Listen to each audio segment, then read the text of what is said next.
कांग्रेस महासचिव जयराम रमेश ने प्रधानमंत्री नरेंद्र मोदी के देश के तीसरी सबसे बड़ी अर्थव्यवस्था बनने की गारंटी वाले बयान पर कटाक्ष किया। उन्होंने कहा कि भारत का दुनिया की तीसरी सबसे बड़ी अर्थव्यवस्था के रूप में उभरना तय है और ये सच है, भले ही 2024 के चुनावों के बाद सरकार कोई भी बनाए।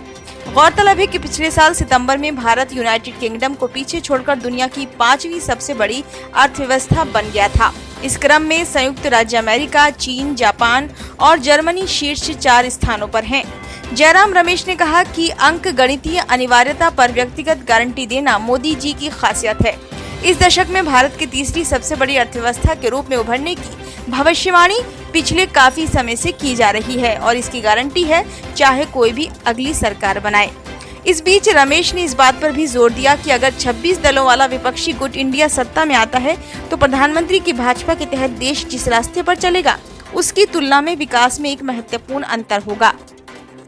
विपक्षी गठबंधन की खूबी बताते हुए उन्होंने आगे कहा कि मुख्य अंतर विकास के प्रकार का है जिसकी इंडिया गारंटी देती है। ऐसा विकास जो सामाजिक रूप से कहीं ज्यादा समावेशी है, विकास जो नौकरी पैदा करता है, खत्म नहीं, विकास जो हर जगह आय बढ़ाता है और विकास जो पारिस्थितिक रूप से टिकाऊ है। कांग्रेस और 25 विपक्षी दल भाजपा के नेतृत्व वाले राष्ट्रीय जनतांत्रिक गठबंधन यानी कि एनडीए का मुकाबला करने और उसे केंद्र में लगातार तीसरी बार जीतने के रोकने के लिए इंडिया यानी कि भारतीय राष्ट्रीय विकासात्मक समावेशी गठबंधन बनाने के लिए एक साथ आए हैं। दिल्ली के प्रगति मैदान में बुधवार को एक पुनर्विकसित अंतर्राष्ट्रीय प्रदर्शनी और सम्मेलन केंद्र यानी कि IECC भारत मंडपम का उद्घाटन करते हुए पीएम मोदी ने कहा था कि 2014 में सत्ता में आने के बाद से पूरा देश उनकी सरकार की ओर से किए गए कामों का परिणाम देख रहा है। पीएम मोदी ने कहा था कि हमारे पहले कार्यकाल की शुरुआत में भारत वैश्विक अर्थव्यवस्थाओं में 10वें स्थान पर था।